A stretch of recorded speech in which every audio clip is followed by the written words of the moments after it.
আগামী ২৪ ঘন্টার মধ্যে সারা দেশে বজ্রসহ বৃষ্টির আভাস দিয়েছে আবহাওয়া অধিদপ্তর।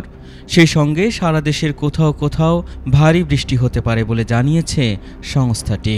শুক্রবারের আবহাওয়ার পূর্বাভাসে বলা হয়েছে, সন্ধ্যা ৬টা থেকে পরবর্তী ২৪ ঘন্টায় রংপুর বিভাগের অনেক জায়গায় এবং ঢাকা, রাজশাহী, খুলনা, বরিশাল, চট্টগ্রাম, ময়মনসিংহ ও সিলেট বিভাগের কিছু কিছু জায়গায় অস্থায়ীভাবে দমকা হাওয়া সহ হালকা থেকে মাঝারি ধরনের বৃষ্টি অথবা বজ্রসহ বৃষ্টিপাত হতে পারে।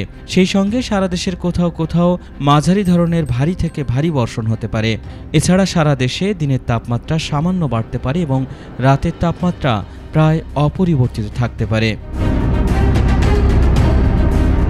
এছাড়া আগামী কয়েকদিনের আবহাওয়ার পূর্বাভাসে বলা হয়েছে, শনিবার সন্ধ্যা ৬টা থেকে পরবর্তী ২৪ ঘন্টায় রংপুর ও ময়মনসিংহ সহ অনেক জায়গায় এবং রাজশাহী, ঢাকা, খুলনা, বরিশাল ও চট্টগ্রাম, সিলেট বিভাগের কিছু কিছু জায়গায় অস্থায়ীভাবে দমকা হাওয়া সহ হালকা থেকে মাঝারি ধরনের বৃষ্টি অথবা বজ্রসহ বৃষ্টিপাত হতে পারে। এলএমই সার্টিফাইড বিশ্বসেরা কপারে তৈরি ওয়ালটন কেবলস, যা আপনার স্থাপনাকে রাখবে সব সময় নিরাপদ।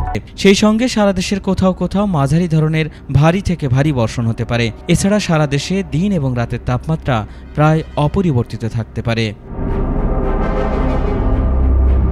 রোববার সন্ধ্যা ৬টা থেকে পরবর্তী ২৪ ঘন্টায় রংপুর, রাজশাহী, ময়মনসিংহ, ঢাকা, চট্টগ্রাম ও সিলেট বিভাগের কিছু কিছু জায়গায় এবং খুলনা ও বরিশাল বিভাগের দু-এক জায়গায় অস্থায়ীভাবে দমকা হাওয়া সহ হালকা থেকে মাঝারি ধরনের বৃষ্টি অথবা বজ্রসহ বৃষ্টিপাত হতে পারে। সেই সঙ্গে সারা দেশের কোথাও কোথাও মাঝারি ধরনের ভারী থেকে ভারী বর্ষণ হতে পারে। এছাড়া সারা দেশে দিন এবং রাতের তাপমাত্রা প্রায় অপরিবর্তিত থাকতে পারে।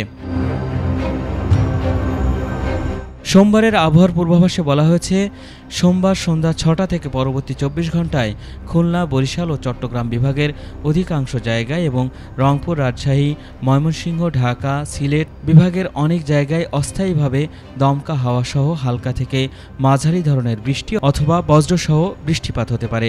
সেই সঙ্গে সারা দেশের কোথাও কোথাও মাঝারি ধরনের ভারী থেকে ভারী বর্ষণ হতে পারে এবং সারা দেশে দিন ও রাতের তাপমাত্রা সামান্য কমতে পারে।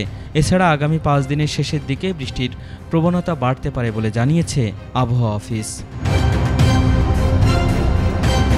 আল ইমরান, এটিএন বাংলা, ঢাকা।